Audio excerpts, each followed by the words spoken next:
तो लिखा है for any three sets A B and C prove that A minus B union C is equal to A intersection B union C whole complement. ठीक है, इस question में जो proving method हम दिखाएंगे वो थोड़ा सा जेनेरिक है, मतलब थोड़ा सा क्या होता है कि सेट्स के प्रूविंग प्रॉब्लम्स में ये मेथड लगाने से काफी सारे सेट्स के प्रूविंग प्रॉब्लम्स हो जाते हैं, बट सब में नहीं भी हो सकता है, ये एप्लीकेबल मोस्ट प्रॉब्लम्स में ये हो जाता है। ठीक है, तो हम क्या करेंगे, अगेन यहाँ पे भी हम वही चीज यूज करेंगे कि दो सेट्स को हमको इक्वल प्रूफ करना है, मतलब इसको इससे इक्वल प्रूफ करना है, तो हम ये काम करते हैं कि दोनों को एक दूसरे का सबसेट प्रूफ कर देते हैं। A equal to B proof करना है तो A is a subset of B और B is a subset of A, ये दोनों प्रूफ करना होता है। तो ठीक उसी तरह से इसको इससे प्रूफ करना है, तो पहले हम क्या करेंगे, इसको इसका सबसेट प्रूफ कर देंगे और फिर इसको इसका सबसेट प्रूफ कर देंगे। दोनों को एक दूसरे का सबसेट प्रूफ करने से दोनों एक दूसरे से इक्वल प्रूफ हो जाएगा, राइट। तो ये चीज करेंगे। तो यहां पे हम स्टार्ट करेंगे A minus B union C के साथ और इस तरह से लिखेंगे let small x belong to A minus B union C. Let small x belong to A minus B union C. ठीक है, इसका मतलब ये होता है कि suppose A minus B union C का जो सेट है, सपोज स्मॉल x उसका एक एलिमेंट है, राइट। ये वाला सेट तुम लोग को पता है, ये belongs to x belong to A minus B union C. अब ये चीज सोचो कि अगर एक element x A minus B को बिलोंग करता, सपोज एक एलिमेंट x है जो A माइनस बी को बिलोंग करता है, दो सेट है, एक A और एक B, तो इसका मतलब यही तो होता है ना कि x A में है लेकिन B में नहीं, x belongs to A but does not belong to B। Does not belong to के लिए हम लोग क्या करते हैं, बिलोंग टू के ऊपर ऐसा स्लैश दे देते हैं। ठीक है, इस A माइनस बी होने का यही तो मतलब है कि A में है लेकिन B में नहीं। A माइनस बी का तो डेफिनेशन ही यही होता है। अगर हम लोग को दो सेट दिया हुआ है A और B, तो उसमें से हम लोग A माइनस बी इसी तरह से निकालते हैं ना कि A माइनस बी में एक एलिमेंट है x।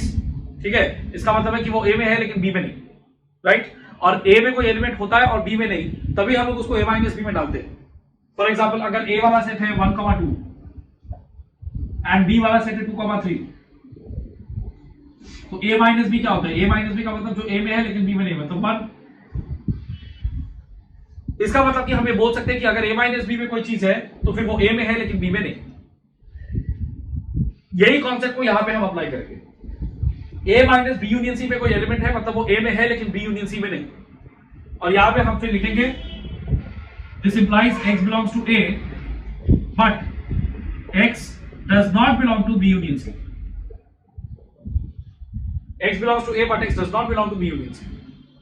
ठीक है, अब इसके बाद हम लिखेंगे x belongs to A and x belongs to B union C complement.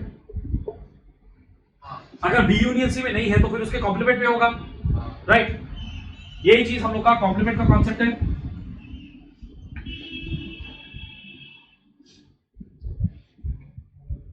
Universal set है और यूनिवर्सल सेट के अंदर एक सेट है A। यूनिवर्सल सेट है सपोज 1, 2, 3 और A है सपोज 1, 2, तो 1 और 2 होगा A के अंदर, 3 होगा बाहर। अब 3 बाहर में मतलब कहां, A कॉम्प्लीमेंट। A को छोड़ के बाकी जो भी यूनिवर्सल सेट में होता है उसको क्या बोलते हैं लोग, A कॉम्प्लीमेंट। तो जो एलिमेंट A में नहीं है वो A कॉम्प्लीमेंट में होगा।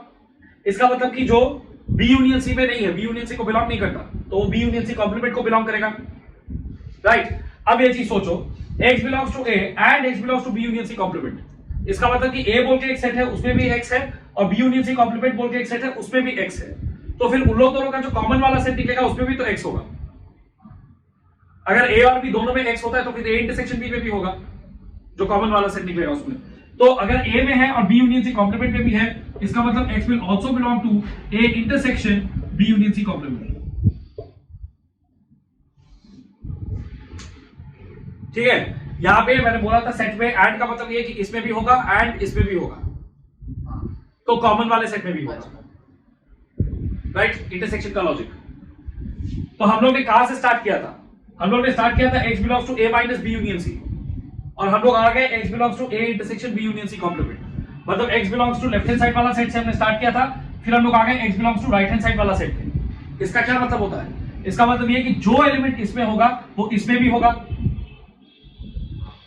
जो एलिमेंट इसमें होगा वो इसमें भी होगा, क्योंकि x तो इसके किसी भी एलिमेंट को रिप्रेजेंट कर सकता है ना, x represents any element present in this set. तो इसका मतलब इसका सारा एलिमेंट्स इसमें भी होगा। अगर इसका सारा एलिमेंट्स इसमें है तो इसका मतलब ये इसका सबसेट है। ये चीज प्रूव हुआ कि नहीं? तो इसके हम पे लिखेंगे A minus B union C is a subset of A intersection B union C complement, और इसको हम लेबल करेंगे एज इक्वेशन 1।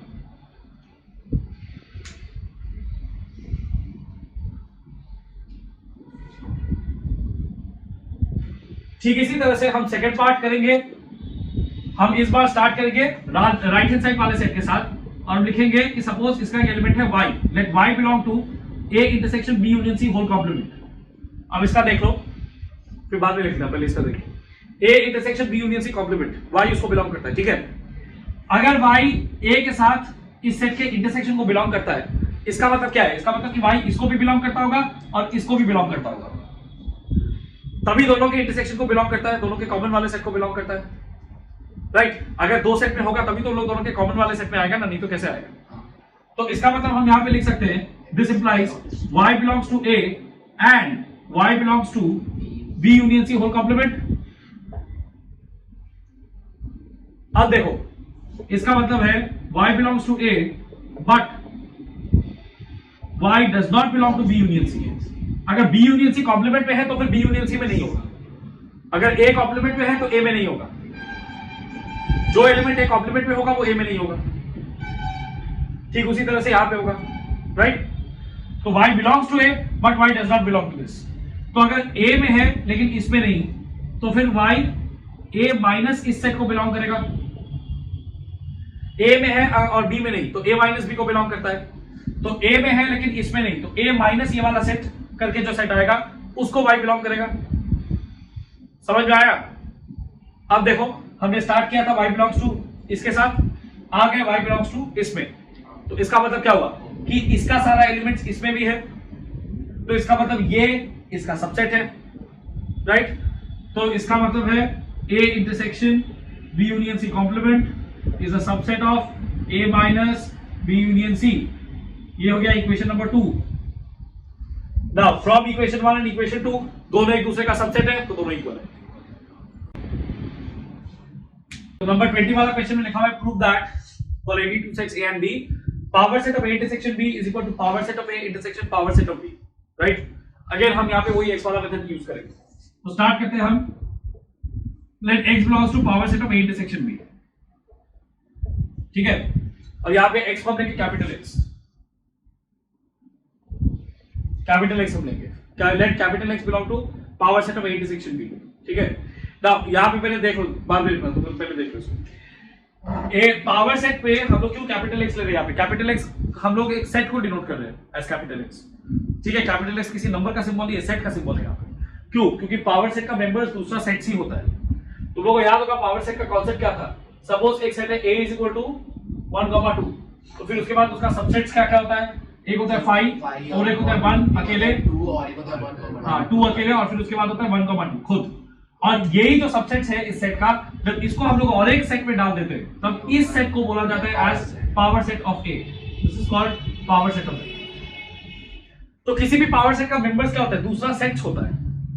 इसीलिए मैंने यहाँ पे क्या किया, मैंने यहाँ पे पावर सेट के मेंबर को कैपिटल X मतलब एक सेट के हिसाब से लिया, नॉट अ नंबर। तो let capital X belong to power set of A intersection B। अब किसी सेट के पावर सेट में अगर कैपिटल X है तो जरूर कैपिटल X उस सेट का सबसेट होगा, बिकॉज पावर सेट में सिर्फ सबसेट ही बिलोंग करता है ओरिजिनल सेट का। तो capital X is a member of power set of A intersection B। इसका मतलब capital X is a subset of A intersection B। Now think, capital X is a subset of A intersection B, इसका मतलब capital X का सारा members A intersection B में है, ठीक है। कैपिटल X का सारा मेंबर्स A इंटरसेक्शन B में है, तो फिर कैपिटल X का जो मेंबर्स है वो A में भी होगा अलग से और B में भी होगा अलग से, बिकॉज A इंटरसेक्शन B का मतलब यही होता है कि जो एलिमेंट्स A और B दोनों में है। तो अगर X का मेंबर्स A इंटरसेक्शन B में है तो फिर X का मेंबर्स A में भी होगा अलग से एंड X का मेंबर्स B में भी होगा अलग से। Think about it, because A intersection B मतलब A और B का सारा कॉमन एलिमेंट्स उसमें होगा। तो अगर कैपिटल X बोल के एक सेट है जिसका सारा एलिमेंट्स A इंटरसेक्शन B में है, तो फिर कैपिटल एक्स का सारा एलिमेंट्स ए में भी होगा अलग से एंड बी में भी होगा अलग से, राइट। नाउ एक्स का सारा एलिमेंट्स अगर ए में है तो फिर पावर सेट ऑफ ए को एक्स बिलोंग करेगा, जैसे यहां पे एग्जांपल में हम दिए थे। एक्स का सारा एलिमेंट्स अगर ए में है, अगर एक्स ए का सबसेट है, ठीक है, if X is a subset of A then X will belong to power set of A. Power set of A में देखो ए का सारा सबसेट्स रहता है, so if X is a subset of A then X will belong to power set of A. Similarly if X is a subset of B then X will belong to power set of B, right और wrong? Right. Now x power set of a में भी है और x power set of b में भी है, तो x उन दोनों के इंटरसेक्शन में भी होगा। So x belongs to power set of a intersection power set of b, क्योंकि अगर x a में भी है और b में भी है तो a इंटरसेक्शन b में भी होगा, ठीक है। तो हमने कहां से स्टार्ट किया था? x बिलोंग्स टू इससे स्टार्ट किया था, आ गए x बिलोंग्स टू इसमें, इसका मतलब इसका सारा मेंबर्स इसमें भी होगा। So this set is a subset of this set. इसका मतलब power set of A intersection B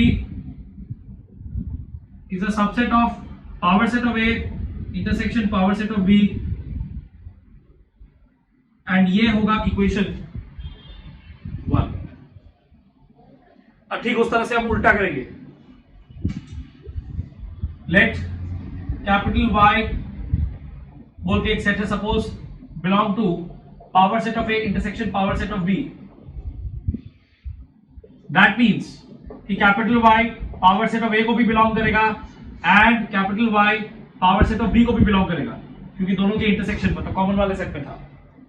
अगर capital Y power set of A का मेंबर है तो कैपिटल Y A का सबसेट होगा, तो इसका मतलब Y is a subset of A and Y is a subset of B, क्योंकि Y power set of B को भी बिलोंग करता है, तो Y B का भी सबसेट होगा, right.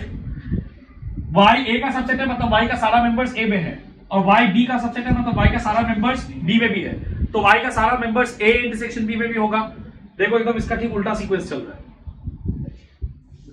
Y is a subset of A and Y is a subset of B, that means Y is a subset of A intersection B, ठीक है, यहां तक आ गए हम लोग। फिर अब ये वाला स्टेप होगा, राइट, पूरा उल्टा sequence. Now if Y is a subset of A intersection B, तब फिर Y A intersection B के पावर सेट को जरूर बिलोंग करेगा। अगर Y A intersection B का सबसेट है मतलब Y का सारा मेंबर्स A intersection B में है, तो फिर Y A intersection B का पावर सेट को जरूर बिलोंग करेगा, ठीक है। अगेन स्टार्ट किया था हमने इससे, Y बिलोंग्स टू ये, आ गए Y बिलोंग्स टू इसमें, तो फिर this set is a subset of this set, prove हो गया। सो PA intersection PB is a subset of PA intersection B, equation 2। तो ऑटोमेटिकली हम लोग एक कंक्लूजन ड्रॉ कर सकते हैं, इसको लिख लेना, from 1 and 2 this equal to this, bracket में,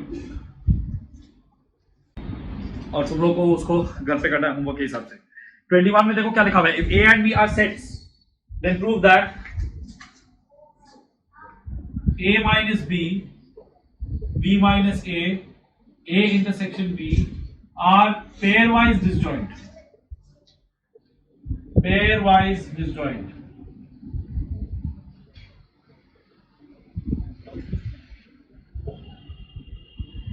ठीक है, pairwise disjoint। पेयरवाइज डिसजॉइंट होने का मतलब है कि इन तीनों में से कोई भी दो को अगर पकड़ो तो उन लोग में कोई कॉमन एलिमेंट नहीं होगा, ठीक है। डिसजॉइंट मतलब कोई कॉमन एलिमेंट नहीं है, पेयरवाइज डिसजॉइंट मतलब इन तीनों में से किसी का भी पेयर, किसी भी दो का पेयर डिसजॉइंट होगा। अब ये एक चीज याद करो, हम लोग का जो नॉर्मल वेन डायग्राम है उसमें ये वाला जो पार्ट है इसको बोलते हैं A माइनस बी, राइट, इसको बोलते हैं A इंटरसेक्शन B और इसको बोलते हैं B माइनस A। क्या इन तीनों में कुछ कॉमन है? कुछ भी कॉमन नहीं है। ये अलग पार्ट, ये अलग पार्ट, ये अलग पार्ट, यही चीज हम लोग को यहाँ पे प्रूफ करके दिखाना है, ठीक है। तो यहाँ पे हम लोग कैसे इसको करेंगे? फर्स्ट ऑफ ऑल हम लोग का स्टेटमेंट इस तरह का होगा, मतलब क्या क्या हम लोग को प्रूफ करना है वो हम देख रहे हैं।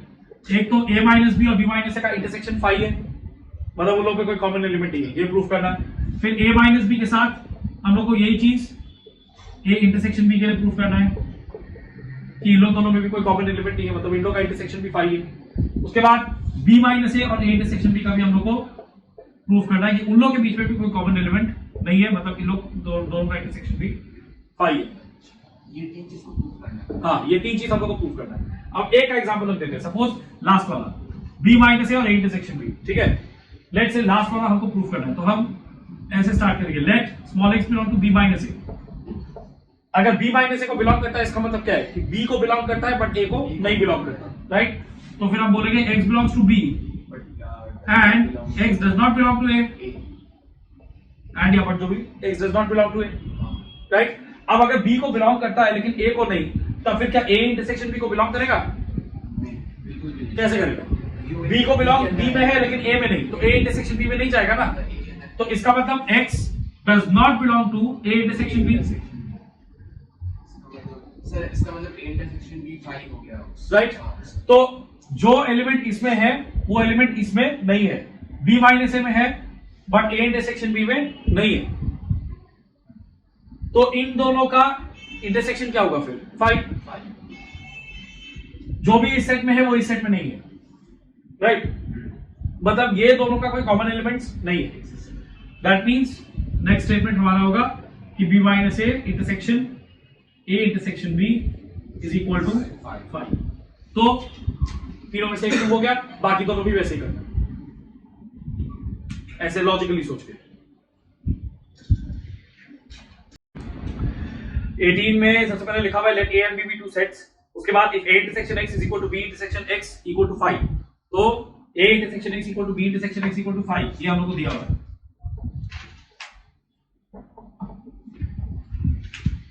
ठीक है, उसके बाद हम लोग को ये भी दिया हुआ है कि a union x equal to b union x, a union x equal to b union x, ये भी हम लोग को दिया हुआ है। और फिर बोला है prove that a is equal to b, prove that a is equal to b, a और b दोनों सेट्स इक्वल है, ये हम लोग को प्रूफ करना है, राइट। समझ में आया ये चीज? अच्छा, तो क्वेश्चन हम लोग को बोल रहा है a इंटरसेक्शन x और b इंटरसेक्शन x, मतलब a का x के साथ हम कॉमन एलिमेंट्स निकालेंगे और b का x के साथ कॉमन एलिमेंट्स निकालेंगे, तो हम लोग को सेम सेट मिलेगा एंड वो सेट होगा नल सेट। और दूसरी तरफ हम लोग को ये भी बोला कि a union x equal to b union x, मतलब a का x के साथ अगर यूनियन करेंगे और b का भी x के साथ अगर यूनियन करेंगे तो भी सेम रिजल्ट होगा, राइट। उसके बाद हम लोग को बोला prove that a equal to b। अब तुम लोग याद होगा सबसेट पढ़ाने के टाइम पे हम बोले थे ये चीज कि सबसेट का कॉन्सेप्ट में एक चीज बहुत इंपॉर्टेंट है कि अगर दो सेट एक दूसरे का सबसेट है, इसका मतलब a is a subset of b as well as b is a subset of a, then a will be equal to b। अगर दोनों सेट एक दूसरे का सबसेट है, a का सारा एलिमेंट b में भी है और b का सारा एलिमेंट a में भी है, तो obviously a equal to b होगा। तो इसका मतलब हम लोग को अगर a equal to b prove करना है तो उसके लिए बेस्ट ऑप्शन हम लोग के पास ये है कि हम लोग ये प्रूव करते थे कि a is a subset of b and b is a subset of a। ठीक है, तो यहां पे हम लोग उसी चीज के साथ स्टार्ट करेंगे। तो हम लोग यहाँ पे क्या करेंगे, हम लोग सबसे पहले ये a union x equal to b union x ये वाला स्टेटमेंट को लेंगे एंड दोनों साइड पे हम एक ऑपरेशन करेंगे a intersection a union x and a intersection b union x, मतलब दोनों साइड का हम a के साथ इंटरसेक्शन करेंगे। a यूनियन x का भी a के साथ इंटरसेक्शन करेंगे, b यूनियन x का भी a के साथ इंटरसेक्शन करेंगे। ठीक है, ये करने का रीजन ये है कि यहां पे फिर डिस्ट्रीब्यूटिव लॉ लगेगा एंड डिस्ट्रीब्यूटिव लॉ लगने के बाद a इंटरसेक्शन a और a इंटरसेक्शन x ऐसा सेट हम लोग के पास आएगा, यहां पे a इंटरसेक्शन b और a इंटरसेक्शन x ऐसा सेट हम लोग के पास आएगा एंड a इंटरसेक्शन x और b इंटरसेक्शन x का ऑलरेडी हम लोग को वैल्यू यहां पे दिया हुआ है 5, तो वो हम लोग फिर लगा सकेंगे। ठीक है, ये सोच करके हम ये कर रहे हैं। यहां पे क्या होता है कि थोड़ा सा रैंडम चीज है, प्रैक्टिस करते करते ये चीज समझ में आएगा कि कहां पे कौन सा ऑपरेशन करने से हम लोग का जो प्रूविंग है वो हो सकता है। तो अब यहां पे हम डिस्ट्रीब्यूटिव लॉ लगाते हैं। डिस्ट्रीब्यूटिव लॉ के हिसाब से क्या होगा, a इंटरसेक्शन a पहले आएगा, उसके बाद यूनियन वाला साइन आएगा, मतलब ये वाला साइन यहां पे, और उसके बाद a इंटरसेक्शन जो है वो x के साथ भी जाएगा इक्वल टू, यहां पे a इंटरसेक्शन b आएगा पहले, फिर उसके बाद ये वाला यूनियन साइन आएगा और फिर उसके बाद a इंटरसेक्शन जो है वो x के साथ, sorry b, a intersection b आएगा पहले, फिर उसके बाद ये यूनियन वाला साइन बीच में आएगा और फिर a इंटरसेक्शन जो है वो x के साथ भी जाएगा। ठीक है, a इंटरसेक्शन जो है वो x के साथ भी जाएगा। नाउ a के साथ अगर a का ही इंटरसेक्शन करेंगे तो हम लोग को a ही मिलेगा, राइट। ये था इडेम्पोटेंट लॉ, इडेम्पोटेंट लॉ। ए का ए के साथ इंटरसेक्शन करेंगे तो ए ही मिलेगा, उसके बाद यूनियन साइन, उसके बाद ए इंटरसेक्शन एक्स। ए इंटरसेक्शन एक्स क्या है, हम लोग को क्वेश्चन में दिया हुआ है 5, A intersection X equal to 5, तो यहाँ पे 5 लगा देंगे, equal to A intersection B, वो ऐसे का ऐसे ही रहेगा, ए इंटरसेक्शन बी, उसके बाद union sign, again A intersection X का वैल्यू हम लोग को क्वेश्चन में दिया हुआ है 5, उसको लगा देंगे। नाउ ए के साथ अगर 5 का यूनियन करेंगे तो हमको मिलेगा ए ही, राइट, ए ही मिलेगा, equal to A intersection B का भी 5 के साथ अगर यूनियन करेंगे तो हमको क्या मिलेगा, ए इंटरसेक्शन बी ही मिलेगा। किसी के साथ अगर 5 का यूनियन करेंगे तो because 5 is a null set, तो फिर हम लोग को वापस वही सेट मिलेगा, राइट। ये किस तरह का लॉ था, अगर याद करोगे तो ये आइडेंटिटी लॉ था, A union 5 equal to A, this was identity law. ठीक है, समझ में आया ये चीज। तो यहां पे हम लोग को क्या मिला, a is equal to A intersection B मिला। नाउ a इंटरसेक्शन b का मतलब है a और b का कॉमन एलिमेंट्स। अब a और b का कॉमन एलिमेंट्स लेकर के हम लोग को वापस a ही मिल रहा है, तो ये तभी पॉसिबल है जब a वाला जो सेट है वो पूरा का पूरा खुद b के अंदर होगा।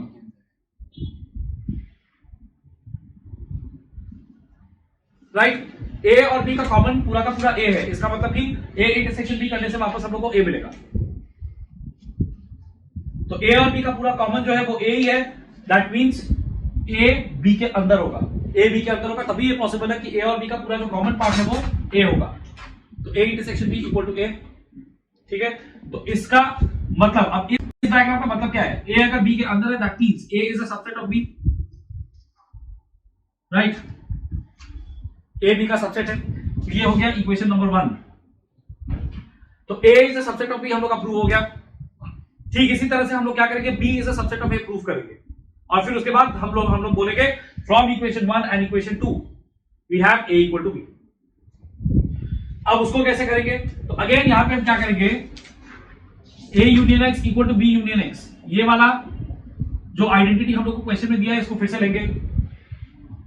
उसके बाद हम क्या करेंगे, इस बार हम b इंटरसेक्शन करेंगे, b intersection a union x equal to b intersection b union x। तो दोनों LHS और RHS, लेफ्ट हैंड साइड और राइट हैंड साइड को हम b के साथ इंटरसेक्शन करेंगे। ठीक है, हम एक ही मतलब सेट के इक्वेशन में दोनों साइड पे हम कोई भी ऑपरेशन कर सकते हैं, बस दोनों साइड पे हमको सेम ऑपरेशन करना होगा। किसी एक साइड पे एक ऑपरेशन कर दिए वो नहीं चलेगा, अगर एक साइड पे हम कोई एक ऑपरेशन करें तो दूसरे साइड पे भी उसको करना पड़ेगा। अब यहाँ पे अगेन हम डिस्ट्रीब्यूटिव लॉ लगाएंगे, तो क्या होगा, b इंटरसेक्शन पहले a के साथ जाएगा, फिर ये यूनियन वाला साइन इधर आएगा, फिर b इंटरसेक्शन जो है वो x के साथ जाएगा, इक्वल टू यहाँ पे b इंटरसेक्शन पहले b के साथ जाएगा, फिर उसके बाद यूनियन वाला साइन इधर आएगा, एंड फिर उसके बाद b इंटरसेक्शन जो है वो x के साथ जाएगा। नाउ क्वेश्चन में हम लोग को b इंटरसेक्शन x का वैल्यू भी 5 दिया है, b intersection x is also equal to 5, ये हम लोग को क्वेश्चन में बोला है, तो ये दोनों जगह हम लोग 5 पुट कर देंगे।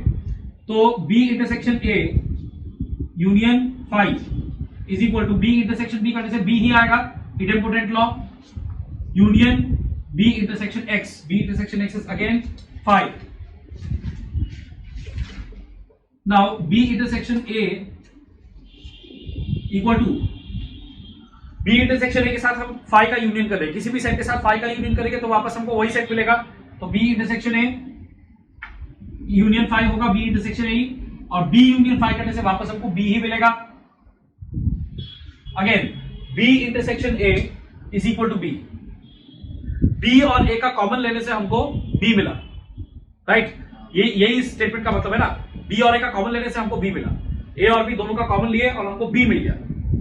ठीक है, तो जरूर b जो है वो a के अंदर होगा,